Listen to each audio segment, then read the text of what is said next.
In a massive development, the Belgian police arrested two Israeli terrorists from the IDF for committing war crimes in Gaza. This was done at the complaint of the Hind Rajab Foundation, which alerted the Federal Police of Belgium and reminded them about the legal responsibility to act against these two war criminals. They said that the failure to act against these rogue individuals would lead to more killings of innocent Palestinians as they would return to Gaza to commit more genocide.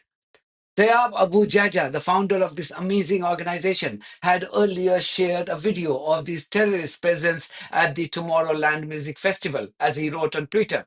I quote, Belgium must act now. These two genocidal criminals will be out of the country tomorrow. If you are in Belgium, please share this massively and create awareness. Hashtag Justice for Gaza. End quote.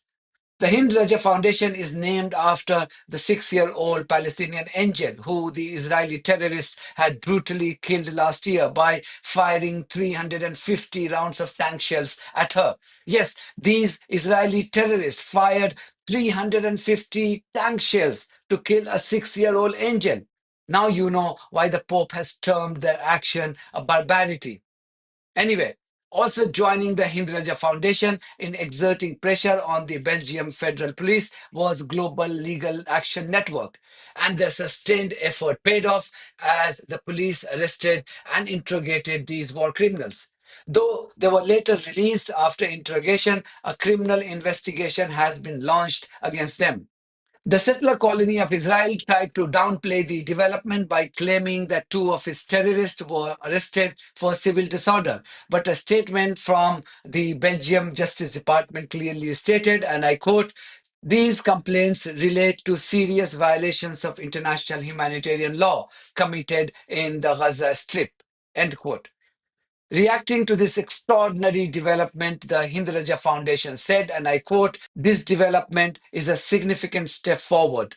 It signals that Belgium has recognized its jurisdiction under international law and is treating the allegations with the seriousness they deserve. At a time when far too many governments remain silent, this action sends a clear message. Credible evidence of international crimes must be met with legal response, not political indifference. We do not claim that justice has been served, not yet, but we believe something important has begun. For the first time in Europe, Israeli suspects linked to crimes in Gaza have been subjected to formal arrest and questioning. This would not have been possible without the strength of the law and the will to apply it. End quote. The will to apply is key here. We have seen it in England. The refusal by the current Labour government to act against the perpetrators of the biggest Holocaust since the World War II. This was disgraceful David Lammy yesterday. He was more concerned about the tone and use of language by Conservative MP Kit Malthouse than his actual complicity in the forced starvation of up to 2 million people. Kit Malthouse. Madam Deputy Speaker, like others in this House, I'm frankly astonished at the statement of the Foreign Secretary.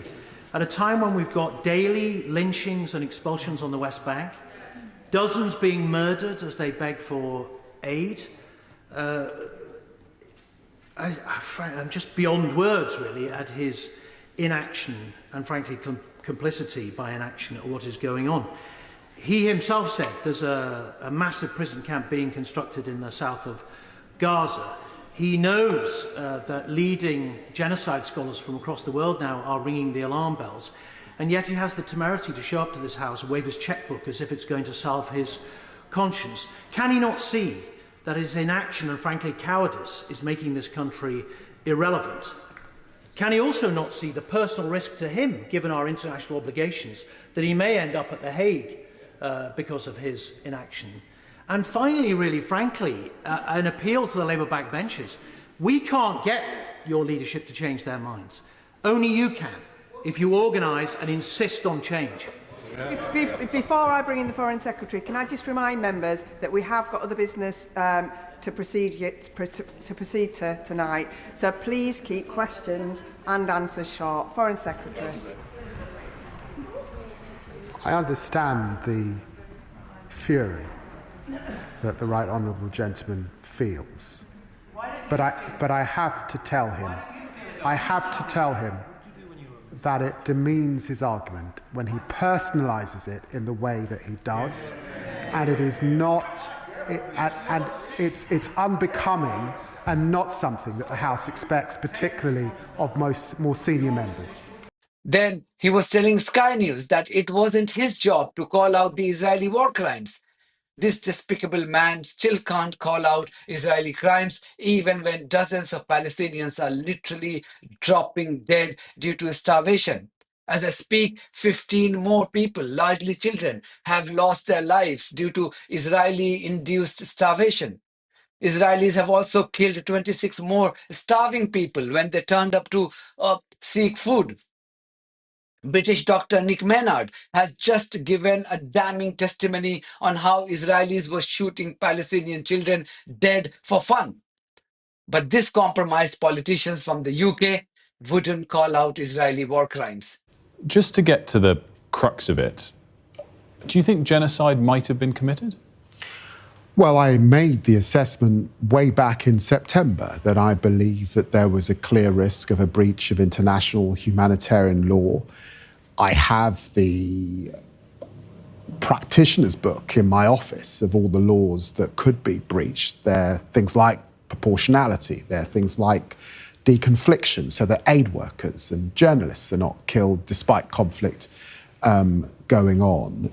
And of course, it is important not to use food as a weapon of war.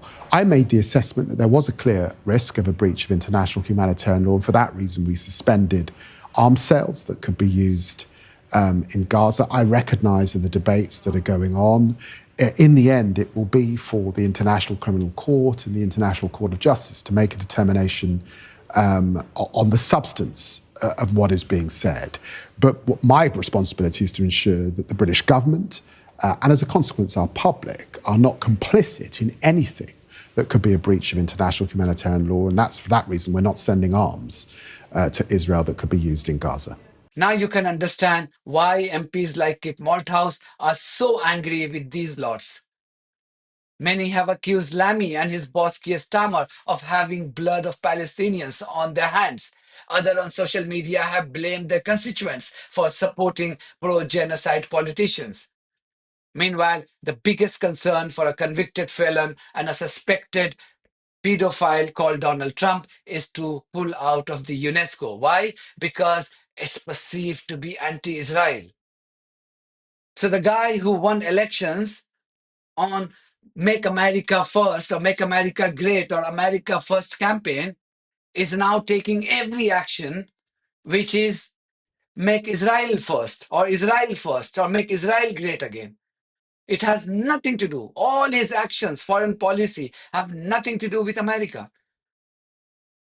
This rogue and racist man punished the ICC judges for issuing arrest warrant against terrorist Benjamin Netanyahu, an Israeli, and made every single UN agency working in Gaza irrelevant because his terrorist friend Netanyahu so wished. And now this, with this rate, there wouldn't be any institutions left to function. These were the same institutions that the US created after the horror of the Second World War. Ironically, same organizations are now being systematically erased when the savagery of the Second World War is being repeated at a scale never seen before. That's it for me. Thank you very much for your support of this news platform and our journalism on buymeacoffee.com and Patreon. If you do think that our journalism is worth supporting, then you too should consider becoming part of it. Details are there in the description of this video. In the meantime, if you haven't subscribed to my channel, please do so because that's one of the many ways you can support independent journalism. God bless you all.